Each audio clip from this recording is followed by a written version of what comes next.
Okay, so I will start right now. So welcome to this Diversity and Inclusion Live Dialogue session from the Global Alliance. We're celebrating Diversity, Inclusion, and Equality Month during June. And we are delighted to have today a session with PRSA representatives, starting with Dr. Felicia Blow, APR 2022 National PRSA Chair. She is an award-winning leader with extensive organizational, fundraising, strategic planning, leadership, and management experience. With a 30-year career spanning work in manufacturing, waste management, and environmental services, telecommunication, and higher education, Dr. Blow. Dr. Blow currently serves as Associate Vice President for Development at, I cannot see here, the renowned historically Black institution, Hampton University. Welcome, Dr. Felicia Blow. We have also joining us today, Jaron Terry, APR Fellow PRSA, co-chair of PRSA National Diversity and Inclusion Committee. She is an independent PR practitioner of more than 40 years of experience. She is also adjunct faculty at Franklin University and as a volunteer, president of the Columbus, Ohio chapter of PFLAG, the oldest and largest organization for parents and families of LGBTQ+ person.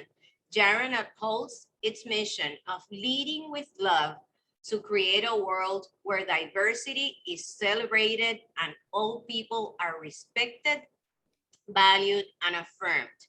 She is a veteran of the U.S. Women's Army Corps. We also have with us today Anita Saunders, APR. She is co-chair of PRSA National Diversity and Inclusion Committee as well. She is a veteran in the communication and public relations profession. She has led communication departments for locally and nationally based nonprofits, as well as served as a consultant for leading foundations in the region and nationally. Her collaborative work earned her 3 Emmys and Gold and Silver Mercury Awards from the City Valley chapter of PRSA. It is a true honor to have all 3 of you at this event from the Global Alliance, which is a diverse and inclusive organization for all, and being PRSA a member of our over 126 organizations that belong to the Global Alliance with presence in all continents internationally. So to start this conversation, which promises to be very interesting, and I am excited, we will be covering your experience and best practices. We will be covering and talking about challenges and opportunities in terms of this topic, as well as PRSA experience, because you have a diversity and inclusion committee, and we are eager to learn from that experience.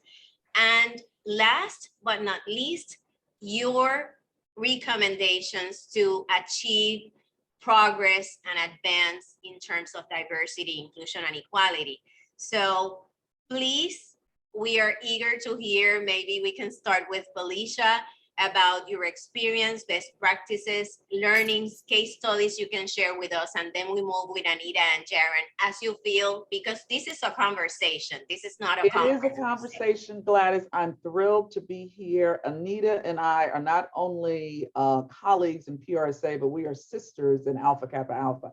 And when she says, keep it brief, I will keep it brief. But I just thought it was important for me to share a few slides, and I'm going to move through them swiftly, because the case study of what PRSA did to advance the conversation on D&I was critically important. You know, rigor, research are critical to making sure we achieve success and we can measure it. So one of the things I'm hopeful we will talk about is the experience of PRSA's development of a first ever 3-year D&I strategic plan. And it was informed by what? Research. We each have our own points of view, but to do something this big, we felt you needed to get some data. We had interviews, we had focus groups, we did a quantitative survey. It was pretty exhaustive. And the quantitative survey had what? A rousing 18% response rate. What we learned in the conversation was pretty good stuff. The big thing that I would point out, and I'm happy to share this feedback because I know that I'm going through fast, but our members are looking for the national organization to help them become more inclusive and diverse. They wanted metrics for tracking purposes. And there was a huge lack of clarity on what diversity means and what inclusion means. If we don't know what we're talking about, if we don't have shared understanding on exactly what it is, we won't know when we've arrived. How did we answer the call? We had a 3-year D&I strategic plan created, of which Anita was a big part of. I served as chair and several other members from around the organization. We even included SHRM, the Society of Human Resource Management, a representative. One goal, 4 ways to play. Let's say it that way, 4 objectives. Each of the objectives, and I'm not going to read them, are SMART objectives. They're time bound and they are measurable by some figure or number. And the outcomes are just really cool. In terms of achievements to date, this is a long slide, but to me, what we're doing right now is demonstrative of what we started. We launched something called Diverse Dialogues. To date, more than 3,500 professionals have engaged in DE&I conversations through Diverse Dialogues. Awesome. We established the toolkits, but we also looked at diversity and inclusion as part of our ethnicity angle. So therefore it's available in Spanish. And then the biggest to me, this is to me how we build understanding. We annually hold a leadership training rally. And the milestone outcome is that every leader training rally, any new chapter president, any new section chair, any new district chair will receive unbiased, unconscious, and implicit bias training. So it shows to me how you can take something that's kind of heady, like how do you get your arms and legs around D&I when people think it's not what it is, or they have negative connotations about what it is, and build a way forward that brings in everybody. So I'll stop there. And I will not leave you to allow Anita and Jaron to start their comments before commending you guys for such an amazing work. I would love to have this as a reference both for the Global Alliance and for the Puerto Rico Public Relations Society, Public Relations Association. I'm sorry, because that's a great reference and a great example of what can you do to achieve measurable results. Metrics are so important. It's not only about including different groups in your employee base. It's working towards advancing in terms of diversity and inclusion, with this very ample. So Anita and Jaron, you're welcome to join the conversation. Excellent. I just, Felicia, you did a good job, girl. Okay. You kept it short. And it was really so interesting because it was great for me to be reminded, because I took part in the surveys. I remember driving to Rhode Island, to Providence, piggybacking on another conference and interviewing several PRSA members and several people who weren't PRSA members about diversity. One of the key things I remember was that clarity, that they wanted clarity from PRSA. And one thing that PRSA has done is our new membership application. When new members come in, we've got many more categories associated with how we identify ourselves, because we are diverse and we want people to be seen. So we're encouraging people, if you are a new member, to don't forget to fill out that application. But also, if you are a seasoned member, go into your membership profile and update your membership profile. You need to be seen. And I just can't stress that any further. So Watching representation. it is. And Representation matters. for your voice to be heard. Jaron, please tell us something. Thank you very much. So yes, great job, Felicia, presenting that. That's wonderful. So my experience is the president of PFLAG Columbus is wanting to educate others on what LGBTQ means and why inclusion is important. And in 2016, at the International Conference of PRSA, I presented a program called Getting It Right, LGBTQ plus inclusion in communications. And basically it was talking about what does this alphabet LGBTQ plus stand for? The plus means we don't leave anybody out, but also more importantly, introducing folks to the concept of using they, them, their pronouns. And I know that the Romance languages are gendered, and English has tended to be gendered just because people think gender is a binary, but helping people understand why they, them, their pronouns are important, why it's important to use correct pronouns. And at that time, the Associated Press Style Guide had not yet included that. And in the following year they did, and just this last year, 2022, the guide, there's a whole section on inclusion, diversity and inclusion, especially talking about the LGBTQ plus community. And I'll give a plug for the Diverse Dialogues next week. On July 22nd, PRSA will be making history because we will have an all transgender panel. June 22nd. Oh, did I say July? Yeah. Oh, sorry. No, I think I have more time. June 22nd. And you recently, Jaron, adding to that, I'm sorry to interrupt, you recently had a record session as well with people and practitioners that are hearing impaired. Oh, right. Yes, that also was history making. It was. And I'll tell you, that session that I did at ICON in 2016, one of the panel members there was a transgender man, but he held that information back until in the middle of his presentation because he loves seeing the dawning reality in people's eyes to realize this is just a normal person. It's not anything different or anything to be afraid of. So it'll be really good next week, I think, when we have 3 folks on the panel, a trans man, a trans woman, and a non-binary person. I think, oh, Gladys, you're on mute. Yeah. I was going to continue the conversation. Besides all those great insights and experiences, would you like to also comment on best practice or learnings about some project, special project, either from PRSA or from your private practice or clients? I'll start there because, I thought about that a lot, Gladys, and thanks so much for giving us, kind of helping focus us.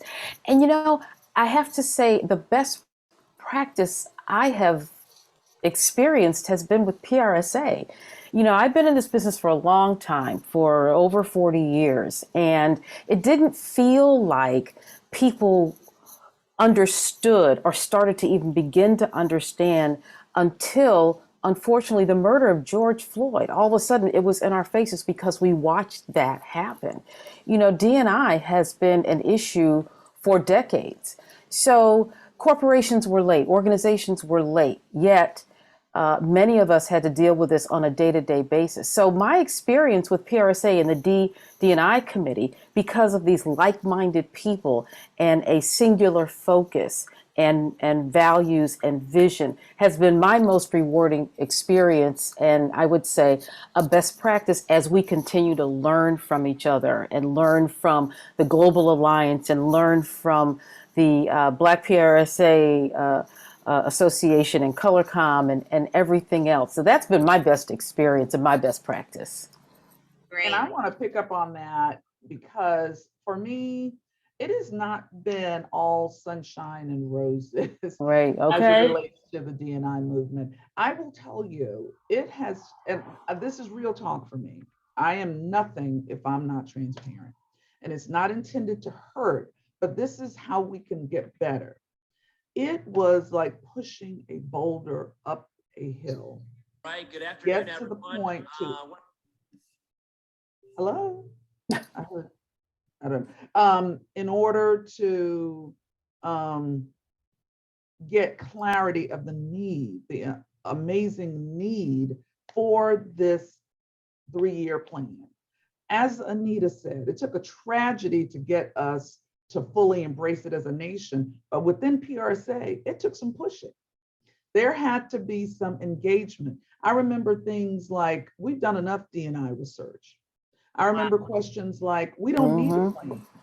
I remember statements like, well, don't we already have a committee or what? And it was such a pressing thing in my heart to say, this is my organization. I love this organization. We need to lead in this space, not follow. And we need to do more and be better. And so that takes courageous conversations. It takes maybe making people feel a little uncomfortable. Yes. And in that space, here's what I also will talk to you about challenges.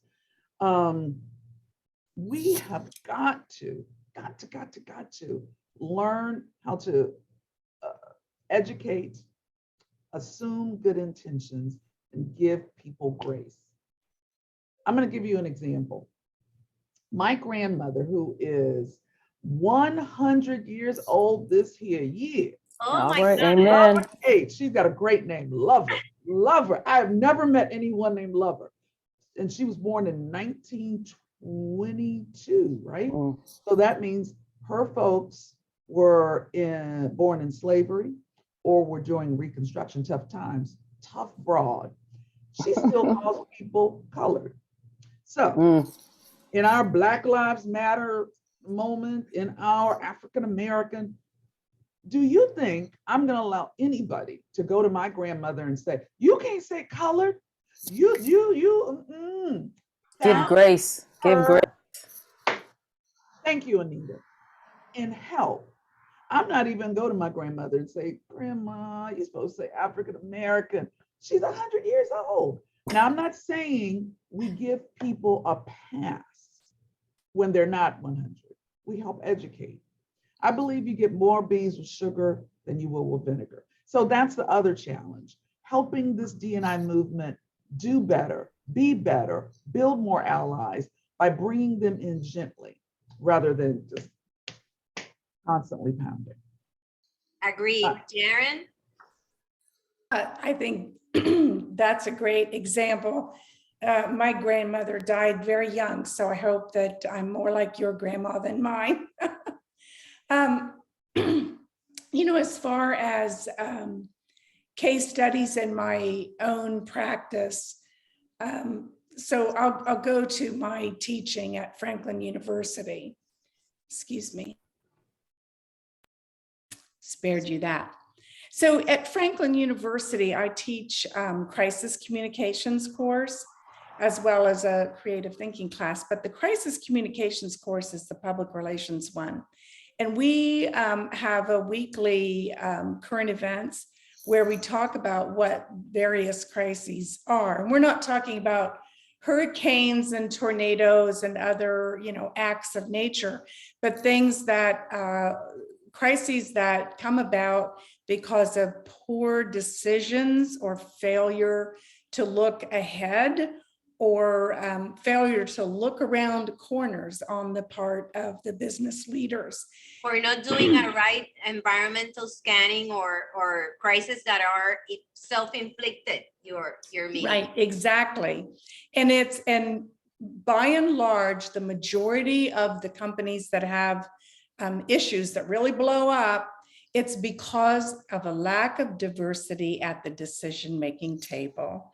And so they have like-minded individuals, which, people think like-minded is a good thing because we all agree. But when you're at that strategic decision-making table, you don't really want a bunch of yes men, and I'll say men because that's who populates those tables, but you want diversity. And I don't know if you've heard of Inez Fowler, who was one of the first African-American or Black PR women in the country, but she said, Inez Kaiser. Inez Kaiser. Kaiser, right. If there's not a seat for you at the table, bring a folding chair. I thought that was the best thing, but Shirley Chisholm. Yes, but the point is that for companies who do not embrace diversity and inclusion, they're going to be making bad decisions because they don't have a full view and all the information that they need. And thank you. Yes, that was Shirley Chisholm who said that. Bring your folding chair. Yep. We need to allow for representation of all different groups, because at the end of the day, we're all humans, we're all worthy. All our points of views, our experiences, our beliefs, our way of seeing the world, our cosmovision is different, and it's valuable and makes the companies more connected with different target audiences, with different groups, wants and needs. And if you respond to that, you not only connect, but you make a relationship, a long-standing relationship with this, which is our goal as public relations practitioners, to establish mutually beneficial relationships with our constituencies. So, but Gladys, I see a couple of thoughts in the chat. Here's what I want to say. Terry Allen. Yeah, they are. Yeah, and here's what I want to say about that. Now, this is Felicia Blow. I'm not representative of PRSA. I am a human being on planet Earth. This is me as Felicia. I say this to people. I have been Black all my life. I haven't changed it. When I was born, that's the way God intended me to be. When you see me, when you walk up to me, you see my ethnicity. When I walk up to Jaron, this is again me talking, this is how we get to, parity, when we seek to understand one another. I don't see your son's gayness. If I saw your son, I wouldn't see his gayness. I would see actually they are non-binary and use they, them, their pronouns. Okay. Well, let me not use your son. Let me use someone else who is classified as gay or lesbian. Ellen. Everybody knows Ellen DeGeneres, right? yes. I see her as a white woman. I don't see her as a white, gay, pride supporting woman. And that is what Terry's trying to get at here. And this is just real talk to try to help understand the different dimensions. It is not intended to offend or diminish, but to state an immutable fact. Age is a dimension of diversity. That's what Terry is trying to get at in his QA. We have a ton of dimensions of diversity. Exactly. I still believe in my heart of hearts that race and ethnicity is one of the biggest challenges we have to overcome. Yes. People, like in India, don't they still have a caste system? Yeah, so do we. Not legally. Right, but so do we. It's not legal. But so do we, right? Yes, and so this is the real talk, as I'm trying to get at, is we have to seek to understand, then be understood. And that's what I wanted to do, is try to help. I know Terry said that's not a question. If you ever met Terry Allen, he takes no prisoners. But I haven't met him. I want to meet him. You should. He was a former NABJ leader, National Association of Black Journalists leader. And I know Terry, and Terry has some, he has some points of view that we have not tackled. If you read his, Yeah, Right, go ahead, that we Anita, you should. pick it up. But Yeah, the whole idea of the Diversity and Inclusion Committee at the PRSA and the whole idea of this Diversity, Inclusion and Equality Month celebration from the Global Alliance and these dialogue sessions that we are making with different champions like you are, is to generate understanding, Yeah. to work in solidarity, to build bridges, not to work towards polarization, not to build misinformation. So that's the whole intention. And I want to say it with clarity because that is the sole purpose of these sessions, not this Thank only you. one. The one I did on the 1st with people and representatives from Latin America, the one I did on the 8th with a representative from Llorente y Cuenca with a great case study related to ageism. And this is not related to something specific, but to diversity, inclusion, and equality. Generally, And writ large. celebrate that we are all worthy, that all voices, all opinions are valuable. We are not against anybody. We Thank are you. working towards the value of our profession. So moving on with our conversation, having said that, I wanted to you all to share your views in terms of the academia. Do you think that we have made progress a little bit in great terms in terms of the subject at hand? Do you think that the academia is dealing with the diversity, inclusion, and equality subject? And I mean in terms of the education and the formation of new practitioners. What are your perspectives on that? That's a really good question. In my mind, I don't think they are. I'm in Connecticut, so I'm dealing with PWIs, predominantly white institutions. I don't think they're doing a great job at that. I think possibly the HBCUs and HSIs, historically Black colleges and universities, and Hispanic speaking institutions. Institutions are doing a better job of that. Maybe Felicia and Jaron, since you're at academic institutions, Jaron, you're a professor there as well. I'll defer to Jaron and then I'll. So yes, I'm at Franklin University. I'm an adjunct faculty member for about 12 years now. So I think that not just Franklin, which is actually the average age of the undergrad is 36, and it's a global university. So it started out predominantly white, but I don't think it is today. But I think that we get a lot of institutional directed mandatory training that faculty members are required to do, like quarterly. And of course they always come at the worst possible time. You're never like, oh, I have time for this now, but you make time for it because it's so important. And also the student handbook, everyone is required to sign off actual signature that they agree with the values of DEI at the university. So I think that in academia, there's a lot of efforts in that regard. What I'm most concerned about is, so affirmation is on a pendulum, it seems. And right now we are at a low point in terms of local school boards. So, oh boy, we just even talk about that. Yeah, so our children, our under 18 population, are really being used as pawns in all of this. And, I don't even want to go to Uvalde, what happened there, but, talk about using children.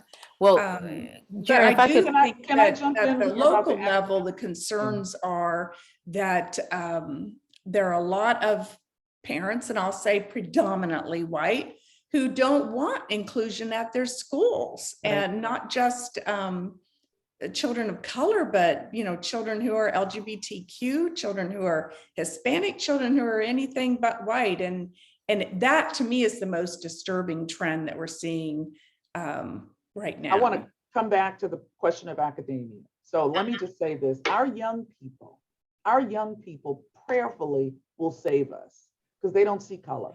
They don't see sexual orientation. They see it less. They see it less. They see it less.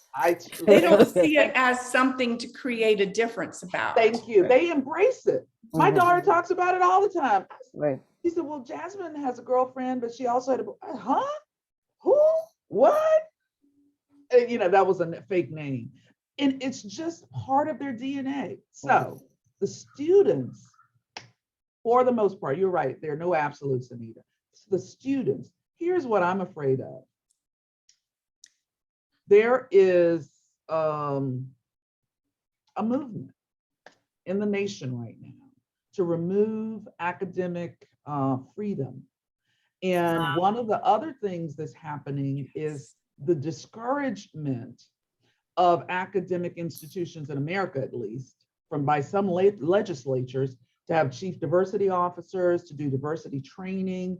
There is this undercurrent that happened, I believe, in the last 4 years. That's going to take maybe a generation to put back in the genie bottle to help us get back to letting academics do what academicians are supposed to do, which is expand our minds, right? So I worry, if you read journals like the Chronicle of Philanthropy, which I read a lot, or other academic journals, they talk about the challenges that are being faced by professors, those in the classroom. Here's the other thing that I would say is a challenge. Okay, where I love the chat. Judith said, we need to have a little bit of discomfort, right? And this is because I'm worried that I don't want to offend anybody, but I also want to speak my truth, right? So the professors having to conform and make sure they get all the letters right, Jaron, or that if a student, if they make a single misstep, they're going to be brought up on. They're going to be canceled. Yes, it's cancel culture and the over wokeness. I don't know how to describe it. We have to figure out a way to get some parity where we are all on the same team. Exactly. Felicia, yeah, I just want to read you all something. And this is a combination of what Jaron said and what Felicia said. This is just last night. Do either, a friend of mine, I was at church for a training. Do either of you know a quality Juneteenth event taking place next Monday? I have a white teacher who is required to participate in a cultural experience as part of his administrator's coursework. He is only available Monday, June 25th, and just now asked me to help. My answer was, Juneteenth be over, brother. That was my answer, okay? But he said that the guy actually said, he legit told me that he planned to go down to a Chinese restaurant and chat with the owner. His professor told him that wasn't immersive enough. And this guy my friend is the principal of the high school. And he said it took everything in the world not to just like pound this dude. But so this individual is training to be a teacher. And this is what's in his head. Okay, that is scary. So it combines what Jaron was talking about at the elementary, high school, level, and then what Felicia is talking about. We got issues, and it takes every single one of us to continue to share this message. It's got to be shared individually. That's how things really move. We can't just kind of broadly make any kind of statements and hope that anybody's going to come along. It's a one-on-one. It's Anita and Gladys and Jaron and Felicia. Yes, it's you have covered what was supposed to be our next topic, which is challenges Gladys. that we are facing. So I'm sorry. Since I am a big optimistic person, and I prefer to concentrate in opportunities, not in challenges. And we have I too much agree. Let's do violence that. and discrimination and sad situations we should not be covering in this session. I rather talk about opportunities. What opportunities do you see both in the academia, in the professional organizations, in the practitioners world, in terms of what Anita just said? Our role as individuals, as professionals, as members of the community. What is it that we have to do to progress? What are the opportunities? We have to take this issue by the horns and slay it to the ground. And if there's anyone who can do it, it is us. We as communicators, we help our companies overcome oil spills and shootings, and we put out annual reports. How come we can't help do something real? Not to say that stuff is not real, but just that's at the fabric and at the heart of our organization. I use the Ad Council, and I'm not sure, Gladys, if you all are familiar with the Ad Council and how they do those commercials where they take on an issue and try to, seek greater understanding. I think way back when I was in the dark ages, a youngster, and you remember Schoolhouse Rock, how they taught us what the House of Representatives were, Right, how yeah. a bill became A bill, a law. yeah. So how come, as smart and as talented and as amazing as we are as communicators, we can't figure out something to do around this issue? Why is that?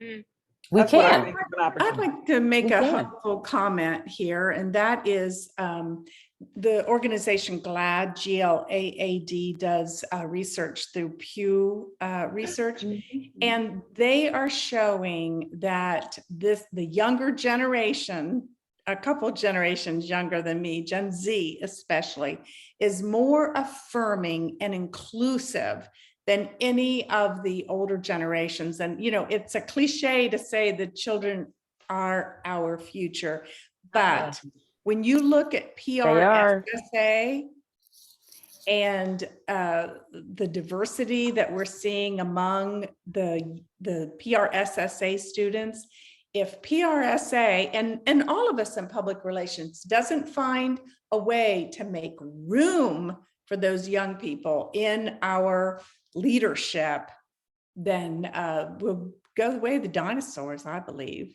Well said, Jaron. It is well said, very well said.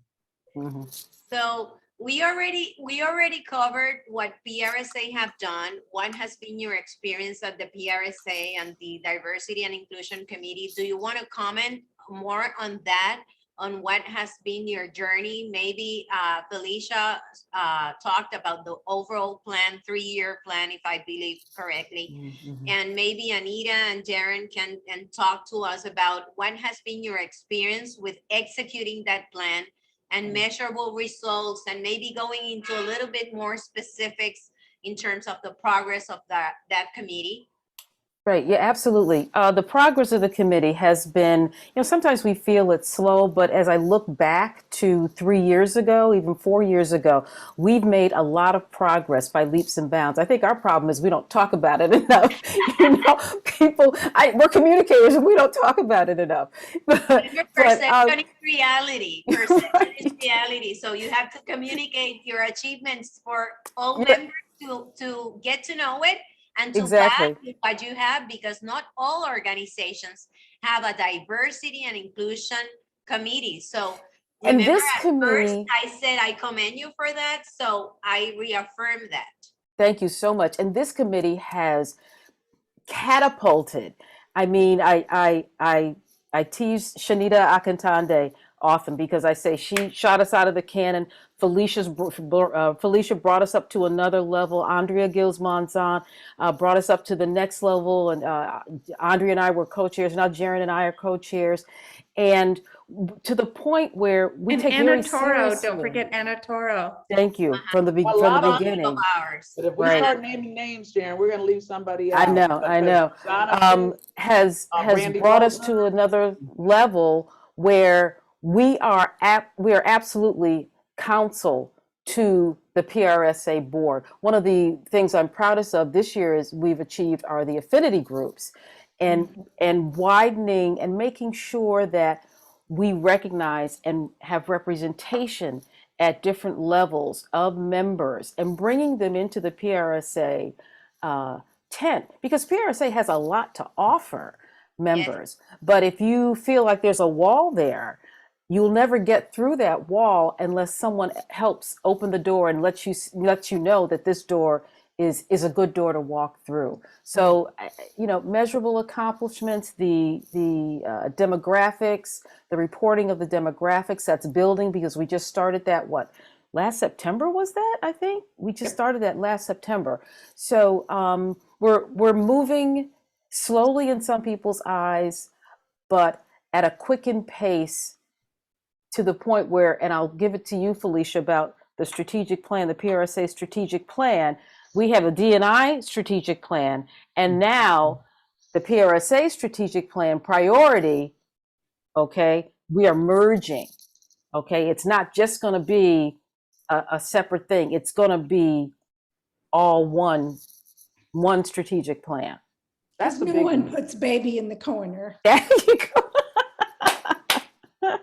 Right, no one puts Jaron, baby in the corner. do you want to add to Anita's comments on the Diversity and Inclusion Committee results or achievements or measurements? Well, or metrics?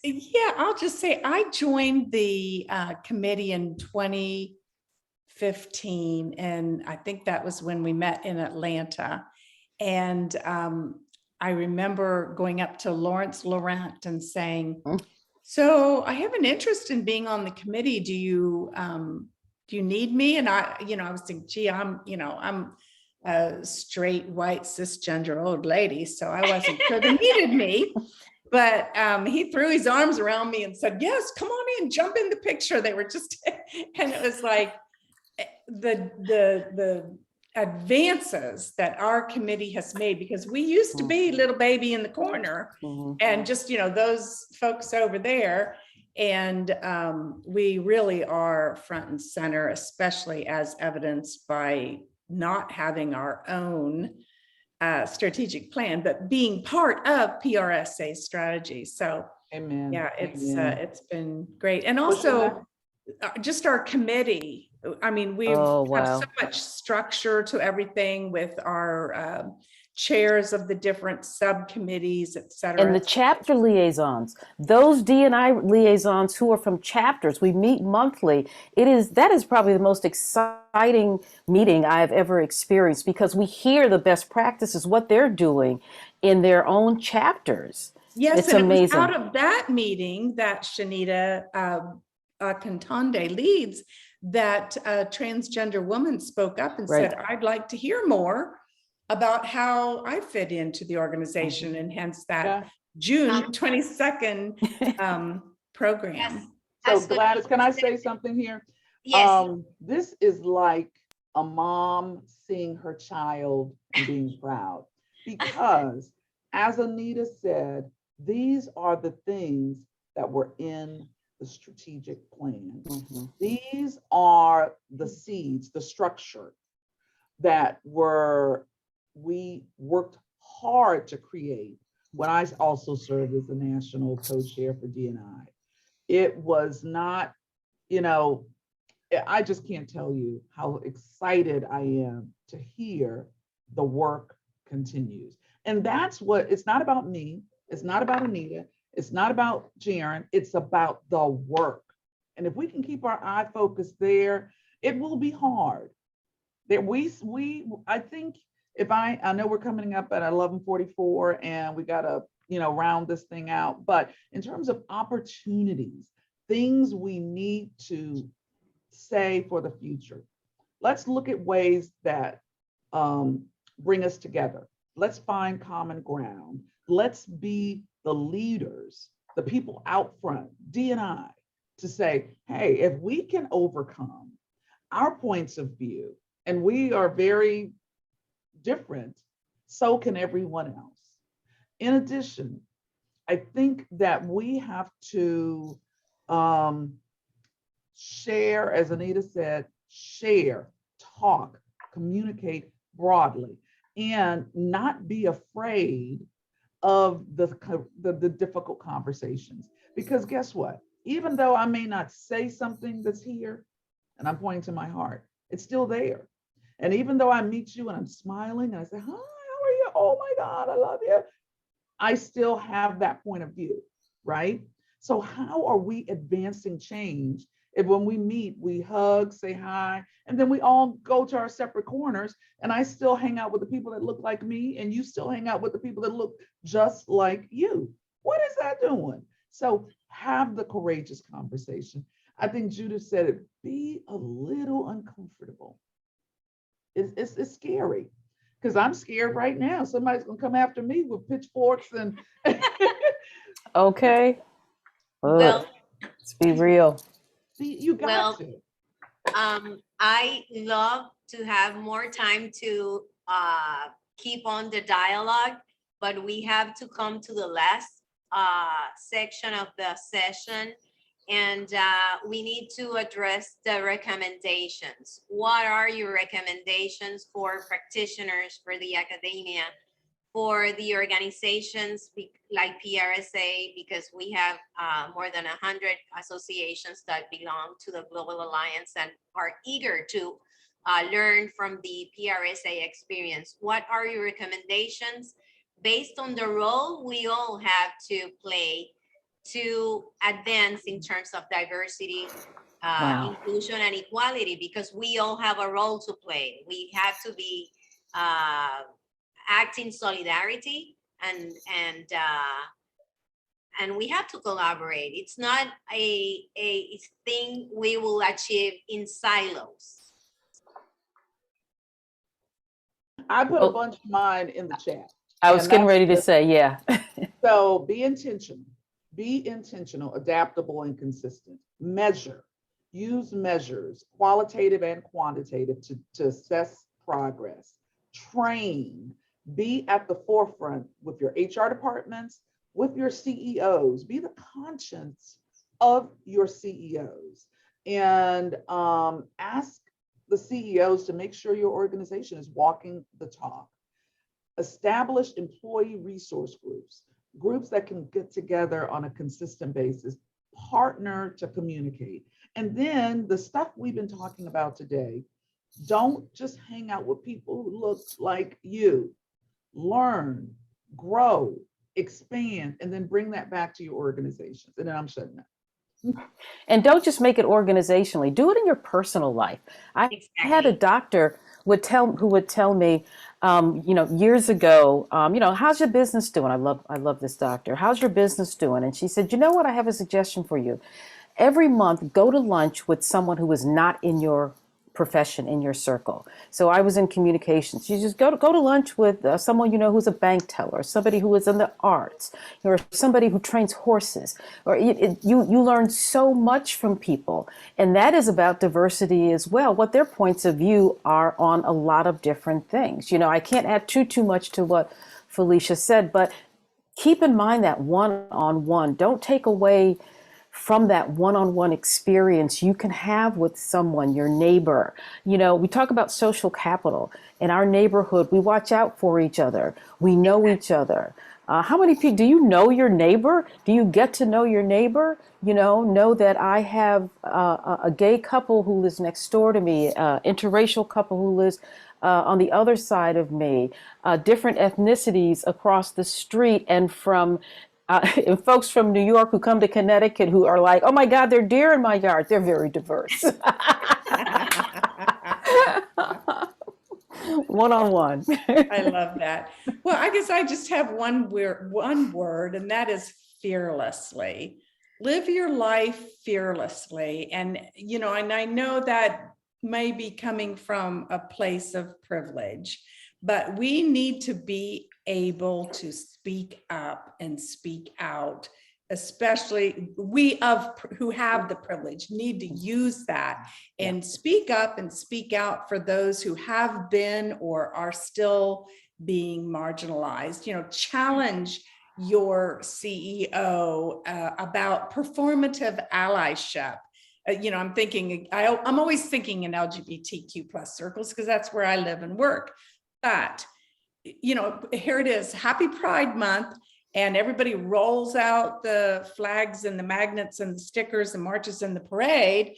And then they go back to the office on July 1 and deny, people places of leadership or worse, vote for people who are going to deny access to medical care for someone's child. But that's a whole nother subject. But so there's a lot to unpack there, but be fearless, speak up. I mean, as communicators, what's our most important tool? The fact that we can write, we can speak. And so we need to use those tools fearlessly. Perfect. I might add to that, and I should not do that because I am not a panel member, but it has been great for me to respect everybody, to respect and value everybody, because you can learn in this profession from everybody. It doesn't matter their role in society, their academic background, their cultural background, their language barrier or domain. And that has been great for me as a PR practitioner, to appreciate everybody, to respect everybody, to build bridges and act in solidarity, because then you can understand that person from another perspective, without stereotypes, without your own way of thinking, putting yourselves in the other's feet. So that has been great for me. And I love my profession. I love how we can be agents of change in terms of achieving positive change in society. We are so powerful in our profession, and we are so humble also to have that opportunity. So reaching yet our end, I would like to address some of the questions that have been here in the chat. Francine Parker asked, what is in the PRSA D&I toolkit? Can you a wealth of information. My goodness. Yes, and we're expanding it. Our vice chairs are taking a look at that. Every year we take a look at that. It's also in Spanish.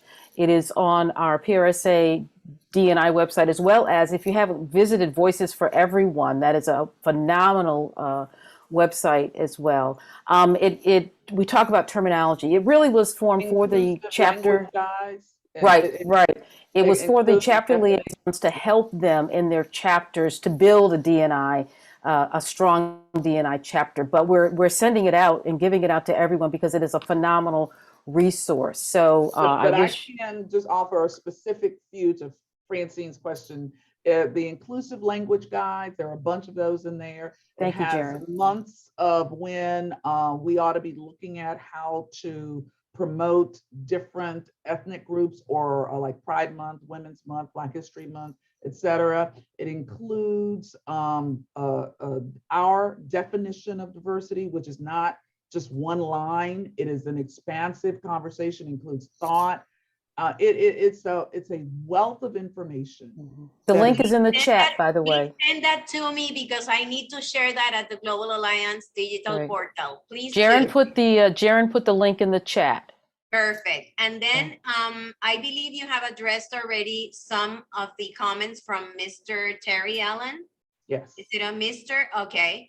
And we can agree to disagree. That's one of the virtues of society, of a democratic and open society. We can respectfully agree to disagree. So you have addressed some of his points already. And can't wait to meet you, Terry. I'm sorry, Anita. I was just saying, I can't wait to meet you, Terry. So I just want to say that this is a good point to interject author James Baldwin's. We can agree to disagree unless your disagreement is rooted in my oppression, denial of my humanity, or my right to exist. So we can disagree about whether or not pineapple belongs on pizza, but we can't disagree about whether transgender people have a right to exist in public spaces, meaning they need to pee somewhere.